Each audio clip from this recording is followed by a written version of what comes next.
Morning बच्चों, कैसे हो सभी। I hope you all are fit and fine. तो बच्चों, जैसा कि आप जानते हैं आज सैटरडे है, हमारा एक्टिविटी डे है। इस दिन हम अपने लैब मैनुअल के एक्सपेरिमेंट्स करते हैं। तो बच्चों, आज से हम अपना लैब मैनुअल का काम भी स्टार्ट कर रहे हैं। उसके इंटरनल आज हम करेंगे experiment number 1, that is chapter 1 crop production. ठीक है, क्रॉप प्रोडक्शन जो हमारा चैप्टर 1 है उससे रिलेटेड हमारा एक्सपेरिमेंट नंबर 1 है। ठीक है, तो चलिए देखते हैं एक्सपेरिमेंट है क्या। Aim to separate the bad seeds from the healthy seeds before sowing them.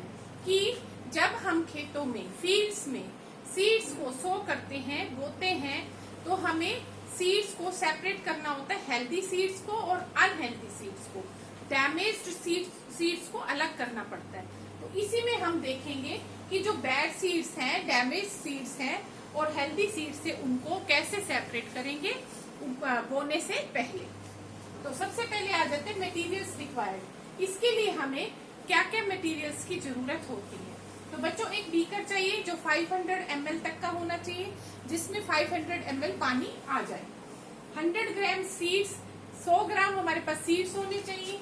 Water और पानी एंड स्पैचुला, एक प्रकार का चम्मच होता है जो आगे से काफी चौड़ा होता है और पीछे से इस तरीके से हैंडल बना हुआ होता है, जिसको हम स्पैचुला बोलते हैं। इसके बाद प्रोसीजर। अब प्रोसीजर क्या है कि हम कैसे उनको सेपरेट करेंगे। फर्स्ट स्टेप बाय स्टेप हम देखेंगे। टेक सम वाटर, कुछ पानी लो, approx 500 ml in a beaker. Beaker हमारे पास 500 ml तक का है कैपेसिटी का। ठीक है, तो हम बीकर के अंदर पानी डालेंगे अप्रोक्सीमेटली 500 ml, थोड़ा सा नीचे भी हो सकता है। Second step, put a handful of seeds in the beaker. और एक हाथ की मुट्ठी भरकर, काफी सारे हाथों की मुट्ठी को लेकर सीड्स को हम किसमें डालेंगे, उस 500 ml वाले बीकर में जिसमें हमने पानी डाला है, उसमें हम इनको डाल देंगे। Next, stir the water with the help of spatula. ठीक है, स्पैचुला की सहायता से हम उस पानी को अच्छे से हिलाएंगे। ठीक है, जैसे आप कुछ भी बनाते हैं, आप शिकंजी बना रहे हैं, कोई भी लेमन जूस वगैरह बना रहे हैं, कोई भी जूस, तो हम उसको हिलाते हैं। ठीक है, दूध में आप चीनी मिक्स कर रहे हैं तो चम्मच से आप हिलाते हैं, तो इसी तरीके से उस पानी को भी हम हिलाएंगे। नेक्स्ट में, leave the beaker undisturbed for some times approx 10 minutes. Means कि बीकर को अब आप कुछ देर के लिए डिस्टर्ब नहीं करेंगे, उसको एज इट इज छोड़ देंगे। अप्रोक्स 10 मिनट्स तो आपको उसको एज इट इज रखना ही है। Next, record the observation carefully. और जो ऑब्जर्वेशन हमारे सामने आती है उसको सावधानी से रिकॉर्ड करना है। अब आप देखो बेटा, ये डायग्राम में आपको दिखाया हुआ है, ये बीकर है, इसके अंदर पानी है। ठीक है, और पानी डाल दिया हमने और हमने इसके अंदर सीड्स डाल दिए। 10 मिनट्स बाद जब आप देखते हैं, ठीक है, तो जो हेल्दी सीड्स हैं वो बॉटम में ही रहते हैं और जो डैमेज सीड्स होते हैं वो अपर लेवल पर तैरते हैं। ठीक है, क्यों तैरते हैं? क्योंकि उनके अंदर इंसेक्ट्स होते हैं और वो लाइट वेटेड हो जाते हैं। इंटरनल पोर्शन को इंसेक्ट्स जो है सारा खा जाते हैं और जो हेल्दी सीड्स होते हैं वो हैवी होती है। तो आपको मालूम है, हैवी चीजें जो होती हैं वो बॉटम में एग्जिस्ट करती हैं और लाइट वेटेड ऑब्जेक्ट्स जो है वो वाटर पर फ्लोट करते हैं। तो ये अनहेल्दी सीड्स होते हैं, इंसेक्ट्स की वजह से खाए हुए होते हैं, तो क्या है, अपर लेवल पर ये फ्लोट कर जाते हैं और हेल्दी सीड्स नीचे आ जाते हैं। तो अब इनको हम अलग कैसे करते हैं? अलग का मतलब है कि कुछ देर के बाद हम इन सीड्स को क्या कहते हैं, सेपरेट पानी में से अलग कर लेंगे, पानी को निकाल देंगे, तो अनहेल्दी सीड्स उस पानी के साथ दूसरे बीकर में चले जाएंगे और नीचे हेल्दी सीड्स रह जाएंगे। तो बच्चों, इस तरीके से हम सेपरेट करते हैं। ऑब्जर्वेशन में आप देखो, most of seeds get settle down eight the bottom of the beaker. ठीक है, अधिकतर सीड्स जो है वो बीकर की बॉटम के अंदर रह जाते हैं। While some keep floating on the water surface, कुछ वाटर सरफेस के ऊपर तैरते हैं, जैसे कि मैंने अभी आपको बताया है। अब हम देखेंगे कंक्लूजन। इसका कंक्लूजन, निष्कर्ष क्या है? गुड और healthy seeds settle down to the at the bottom of the beaker.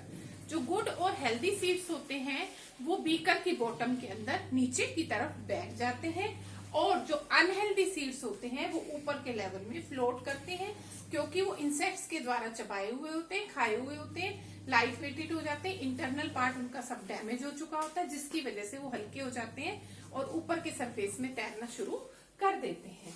इसके बाद आ जाता है bad seeds float on the water surface. वही बात कि बैड सीड्स जो है वाटर सरफेस पर तैरते हैं। क्यों? दिस इज बिकॉज, क्योंकि the healthy seeds are heavier while the bad seeds are made hollow by insects। ठीक है, हेल्दी सीड्स जो होते हैं वो हेवियर होते हैं और जो अनहेल्दी सीड्स होते हैं वो इंसेक्ट्स के द्वारा खोखले कर दिए जाते हैं। होलो मीन्स होता है किसी चीज को खोखला कर देना, ठीक है, उसके द्वारा खोखले कर दिए जाते हैं। ये तो हुआ यहाँ कंक्लूजन तक, तो जिसकी वजह से आप देख रहे हैं।